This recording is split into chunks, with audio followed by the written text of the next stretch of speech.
Competition time again, and here is a chance to win a brand new PS5. All you got to do is subscribe to On Track GP on YouTube. Also follow us on Instagram at OnTrackGP. Make sure you like the competition post, it's pinned on Instagram as well. You can win yourself this right now. What are you waiting for? Can I enter? Or can I have a go? No. Yeah, well, you can feel it when you come out of here. Like, it took a lot more out of me than like a 5-minute run outside would, really. Yeah, definitely tiring. Hi guys, it's Sam here from Planet F1 and On Track GP. We're here at the Porsche Human Performance Centre, and we've been invited by the Precision Fuel and Hydration team to discover just how fit F1 drivers are. But it's not just a lesson we're here for, no. They're going to be putting me through my paces to discover how fit I am in comparison to the likes of Lewis Hamilton and Max Verstappen.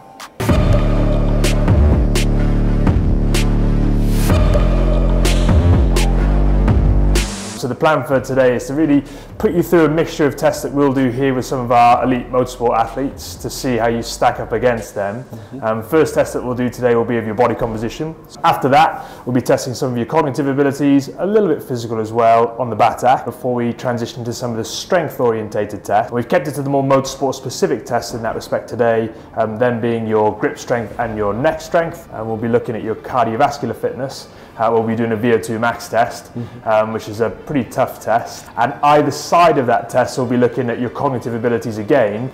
So we'll be testing your cognitive abilities when you're pretty fresh, and then when you're a little bit more fatigued, and see how that affects things. Feeling up for it? Yeah, sounds good. Good stuff. All right, cool.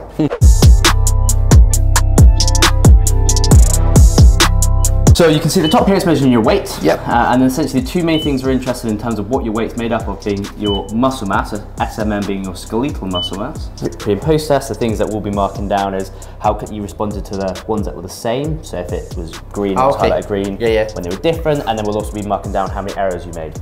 But those were pretty good there for a sort of first familiarisation trial. So first thing we'll jump into now then is the BATAC. Just go, you can find roughly the distance away from the board that's best for you.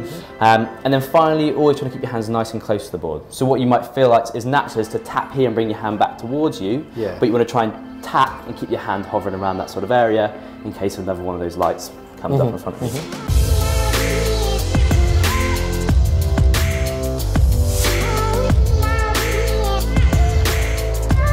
Do you ever do anything like racket sports or anything like that at all? Or I played tennis for quite a while, yeah. Okay, yeah, so tennis, that's one that'll help a bit. Something that we'll tend to suggest to drivers sometimes as well, if they do another sport on the side, like a sport like a racket sport, because that's hand-eye coordination and working that sort of stuff as well. But yeah, 85, not bad there. Ideally what you're looking for is this to be in the end sort of crease of your fingers there, and for that to be about a thumb length away, if that makes sense, so it's sitting in your palm like so. Yeah, okay. Then I'm just going to ask you to stand nice and tall, non-working hand on your hip, so the one you're not using on your hip, other working hand out to your side, so your hands in line with your shoulder. I'm going to say 3, 2, 1, go, and you're going to squeeze as hard as you can all the way down, holding for the bottom for about 1 or 2 seconds, and then release there.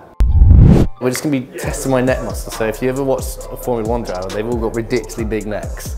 And the reason for that is when you go around a corner, you've got a lot of G on your neck, you need really strong muscles there. So obviously I'm not a Formula 1 driver, so I don't have a strong a neck, so we're going to see just how strong it is by attaching a harness. They're going to start pulling, start at 2G, which is obviously double the weight of my head usually, and then sort of seeing how far I can get up to before I pass out. This is the harness, so they're going to use this device here to like pull and put more force and sort of see how my neck sort of reacts to that kind of force, and like a normal F1 driver would do, really. Hopefully my neck's still there by the end of it. So yeah, 3.5 seems, I think that's pretty good level to get. Yeah, good. Good. Over 3, so up to 3.5. So yeah, definitely managed to. Yeah, you suddenly like my head's going forward and I can't stop it.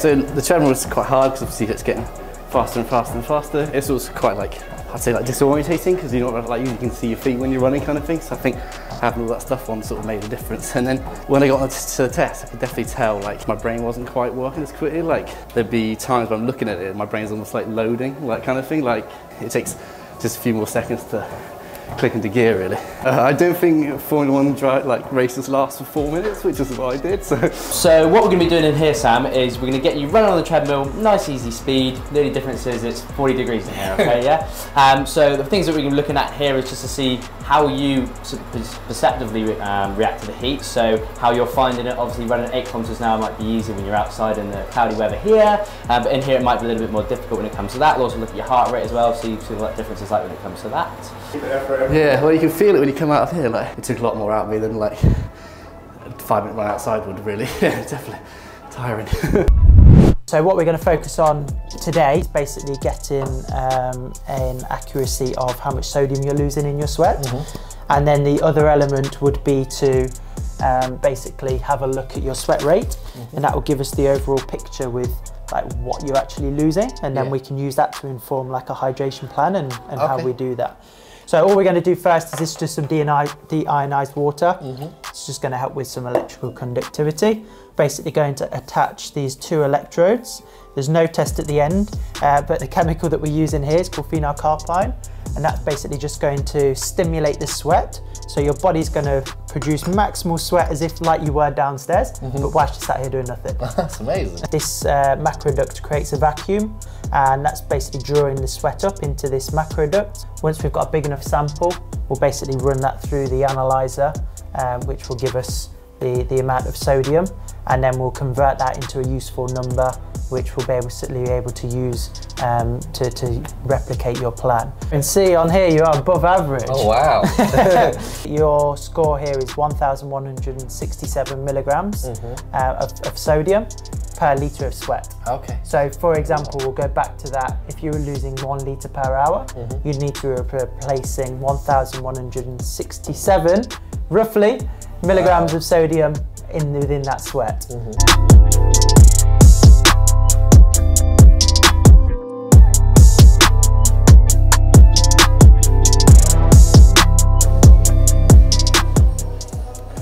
That's it for today's video. Hopefully you guys enjoyed watching, and a huge thanks to Performance Fuel and Hydration for inviting us down here, putting me through my paces. I don't think I did too badly.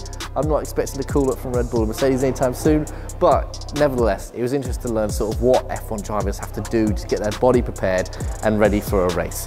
Thanks for watching, and make sure you're subscribed to On-Track GP.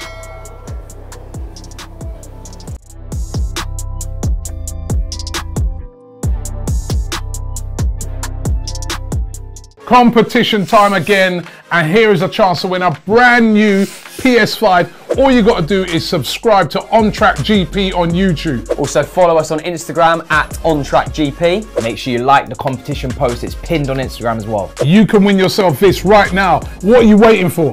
Can I enter? Or can I have a go? No.